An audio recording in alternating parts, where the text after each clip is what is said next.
Welcome to the video by GTIC। इस video lecture के अंदर हम रन सेटअप के बारे में बात करेंगे और रन सेटअप को आप कहाँ से एक्सेस कर सकते हैं। उसके लिए आप यहाँ पे मेन्यू बार पे जाएंगे और यहाँ पे आप रन पे क्लिक करेंगे।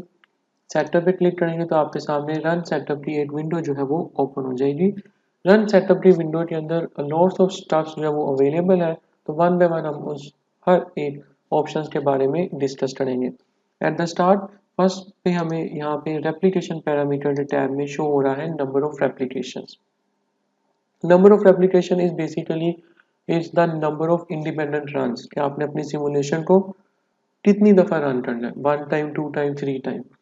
पर्पज इसका ये है नंबर ऑफ रेप्लिकेशंस का कि आपकी सिमुलेशन के जो रिजल्ट्स होंगे उसमें एरर के चांसेस आपके कम से कम हो जाएंगे जितनी ज़्यादा आप रेप्लिकेशंस करेंगे। लेट्स से अगर मैं 5 रेप्लिकेशंस करता हूँ तो जो मेरे पास रिजल्ट्स रिपोर्ट होंगे वो उन 5 रेप्लिकेशंस की रनिंग के बाद उनकी एवरेज आउट लेते हुए आएंगे।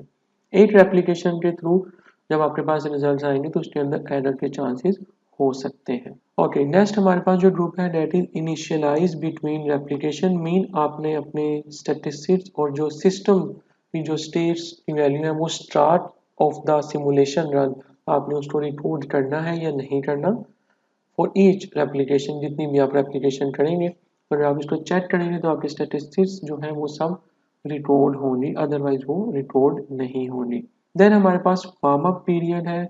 इसका मतलब यह है कि सिमुलेशन स्टार्ट करने से पहले कितना ऐसा डाटा सेट है जिसको आपने पहले वार्म अप पीरियड के लिए रन करके फाइंड करना है। Like how long to run before you start keeping the data. तो जब आपको डाटा रिकॉर्डिंग स्टार्ट करनी है उससे पहले जो आपने अपनी सिमुलेशन के लिए टाइम डिफाइन किया होगा वो आपका वार्म अप पीरियड के अंदर डिफाइन होगा। और जिस टाइम को आप यहाँ पे अगर 10 कर देंगे मतलब 10 मिनट्स के बाद, अगर मिनट्स में वैल्यूज हैं आपके डाटा की, 10 मिनट्स के बाद सिमुलेशन की वैल्यूज को रिकॉर्ड किया जाएगा और बिफोर 10 मिनट्स जो वो आपकी बेसिकली सिमुलेशन का वार्म अप पीरियड होगा। रेप्लिकेशन लेंथ जो है ये रिप्रेजेंट कर रही है आपके स्टॉपिंग पॉइंट को, आपके सिमुलेशन को, कि आपने कितनी देर के लिए सिमुलेशन को रन करना है। There are some other method and condition to stop the simulation.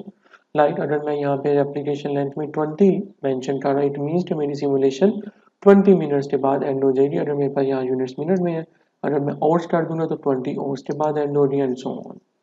Per day जो मेरे पास आवर्स के अंदर वैल्यूज होगी वो 24 है और उसके यूनिट्स मिनट्स में आ रहे हैं। मतलब जो बेस टाइम होगा आपके यूनिट्स की कैलकुलेशन का वो मिनट्स में आएगा। अगर आप यहाँ पे आवर्स कर देंगे तो आपको आवर्स में शो होगी। टर्मिनेटेड कंडीशन जो है यहाँ पे आप कोई एनी स्पेशल जो आप मेथड यूज करना चाह रहे हैं अपनी सिमुलेशन को स्टॉप करने के लिए तो वो जो है आप यहाँ पे टर्मिनेटिंग कंडीशन के अंदर उसको डिफाइन करते हैं। और beside the length of the maximum arrivals जो आप क्रिएट के मॉड्यूल के अंदर मैक्सिमम अराइवल्स डिफाइन करते हैं वो एक सेपरेट थिंग है। लाइक आप यहाँ पे अगर डिफाइन कर दें maximum arrivals of let's say 500, तो मतलब 500 एंटिटीज के बाद सिमुलेशन आपकी स्टॉप हो जाएगी। मतलब वो और एंटिटीज को सिस्टम में एंटर नहीं होने देगा। और यहाँ पे रन के अंदर आप टर्मिनेशन कंडीशन में कोई भी लॉजिक्स डिफाइन कर सकते हैं, जो भी आप डिफाइन करना चाहें कंडीशन उसके थ्रू आप अपनी सिमुलेशन को स्टॉप कर सकते हैं। मोर ओवर नेक्स्ट मेरे पास रन स्पीड का टैब है जहाँ पे आप अपनी सिमुलेशन की स्पीड को कंट्रोल कर सकते हैं।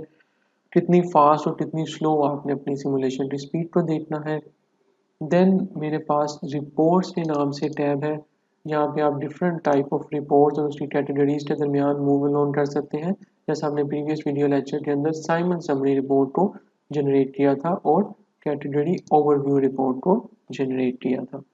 ओके जी, नेक्स्ट हमारे पास रन कंट्रोल के नाम से टैब है जो कि कंट्रोल करेगा डिफरेंट वेराइटी ऑफ वेज को जिसको आप यूज़ कर सकते हैं अपनी सिमुलेशन को रन करने के लिए। फॉर एग्जांपल आप बैच मोड में सिमुलेशन रन करना चाह रहे हैं जो कि बेसिकली टर्न ऑफ कर देगी हर ग्राफिक्स एंड रिजल्ट्स को और एक्सट्रीमली फास्ट कंट्रोल में चलेगी। लाइक आप यहाँ पे रन पे जाएं और यहाँ पे रन कंट्रोल के अंदर बैच रन नो एनिमेशन पे जब आप क्लिक कर देंगे तो आपकी सिमुलेशन डायरेक्ट रन हो जाएगी और एनिमेशन जो है आपकी ग्राफिक्स की बैकग्राउंड पे स्क्रीन पे वो आपको शो नहीं होगी और डायरेक्ट आपको रिपोर्ट मिल जाएगी।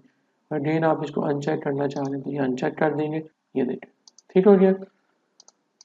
ओके जी, अब हम यहाँ पे टर्मिनेटिंग कंडीशन के थ्रू सिमुलेशन को स्टॉप करने के बारे में थोड़ा सा डिस्कस करते हैं। तो इसके लिए मैं यहाँ पे एक फाइल ओपन कर लेता हूँ। ऑलराइट, अब मैंने यहाँ पे हेयर कटिंग प्रोसेस की टेम्पलेट को ओपन किया है, जो कि हमने प्रीवियस वीडियो लेक्चर्स के अंदर डिटेल से डिस्कस किया था, बार्बर का कटिंग प्रोसेस, और हम इसकी सिमुलेशन जो है वो परफॉर्म कर चुके थे। अब मैं इसको स्टॉप करना चाह रहा हूँ कि जब मेरे पास एंटिटीज इन क्यू जो है वो 4 हो जाएंगी तो मेरी सिमुलेशन जो है वो स्टॉप होनी चाहिए। तो मैं क्या करूँगा, रन पे जाऊँगा, सेटअप पे जाएंगे और यहाँ से हम रेप्लिकेशन पैरामीटर्स में जाके टर्मिनेटिंग कंडीशन जो है वो डिफाइन करेंगे। मैं यहाँ पे राइट क्लिक करूँगा और बिल्ड एक्सप्रेशन पे जाऊँगा। आई रिकमेंड कि आप जब भी कोई एक्सप्रेशन बनाएं आप बिल्डर एक्सप्रेशन को यूज़ करें, और मुझे क्यू पे जाना है और करंट नंबर इन क्यू की जो एक्सप्रेशन है वो मेरे पास यहाँ पे आ जाएगा। और एक ही प्रोसेस है तो यहाँ पे हेयर कटिंग प्रोसेस की क्यू का एक्सप्रेशन जो यहाँ पे आ गया।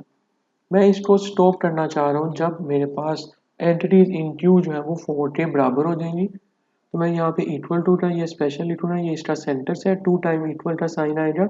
देन मैंने यहाँ पे 4 टाइप किया है, ओके करूँगा तो यहाँ पे मेरे पास टर्मिनेटिंग कंडीशन आ चुकी है। मेक श्योर यहाँ पे रेप्लिकेशन लेंथ देखें इनफाइनाइट है, मैं इसे ओके कर दूंगा। और अब मैं अपनी सिमुलेशन स्टार्ट करता हूँ स्टेप बाय स्टेप। मेरे पास फर्स्ट एंट्री सिस्टम में आई और क्यू के अंदर अब मेरे पास सेकंड एंटिटी जो है वो लग चुकी है, थर्ड एंटिटी आ जाएगी, और ये मेरे पास अभी मेरे पास क्यू में 3 एंटिटीज हैं और 8 एंटिटी मेरी प्रोसेस के अंदर है। और नेक्स्ट मेरे पास अब फोर्थ एंटिटी जो है वो सिस्टम में जैसे ही आई मेरे पास सिमुलेशन जो है वो स्टॉप हो गई। अब मुझे मैसेज आ गया स्क्रीन पे कि अब आप इस सिमुलेशन को स्टॉप हो गई है और आप इसके रिजल्ट्स को देखना चाह रहे हैं या नहीं। तो मैं यस करूँगा, मेरे पास इसकी रिपोर्ट जो है वो जनरेट हो जाएगी। सो इस तरह से आप अपनी टर्मिनेटिंग कंडीशन को डिफाइन करते हुए भी अपनी सिमुलेशन को स्टॉप कर सकते हैं। मोर ओवर आप क्रिएट के मॉड्यूल में जाके यहाँ पे मैक्सिमम अराइवल्स के थ्रू भी सिमुलेशन को स्टॉप कर सकते हैं। लेट्स से मैं कहता हूँ कि यहाँ पे मैक्सिमम 5 का अराइवल्स होना चाहिए। अब आप देखिए मेरे पास फर्स्ट एंटिटी सिस्टम में आ गई, देन मेरे पास सेकंड एंटिटी सिस्टम में आएगी, सेम थर्ड, फोर्थ, फिफ्थ। अब फिफ्थ के बाद मेरे पास कोई एंटिटी सिस्टम में एंटर नहीं हो रही और मेरी सिमुलेशन जो है वो यहाँ पे स्टॉपिंग का मैसेज आ जाएगा यस, और ये मेरे पास रिपोर्ट आ जाएगी। इस तरीके से आप अपनी सिमुलेशन को स्टॉप कर सकते हैं डिफरेंट क्रिएट के मॉड्यूल में जाके, या फिर आप टर्मिनेटिंग कंडीशन डिफाइन करके, या फिर आप यहाँ पे रेप्लिकेशन लेंथ डिफाइन करते। ऑल दो अगर मैं यहाँ पे रेप्लिकेशन लेंथ 20 ओर्स डिफाइन कर भी दूँ तब भी मेरी सिमुलेशन इस कंडीशन पे जाके स्टॉप हो जाएगी। ये देखें, ये आप नोटिस करें यहाँ पे ये टाइम चल रहा है और अभी मेरे टाइम जो है वो 20 ओवर्स कंप्लीट नहीं हुए क्योंकि मैंने टर्मिनेटिंग कंडीशन डिफाइन कर दी थी, इसीलिए मेरी सिमुलेशन यहाँ पे स्टॉप हो जाएगी। Thank you.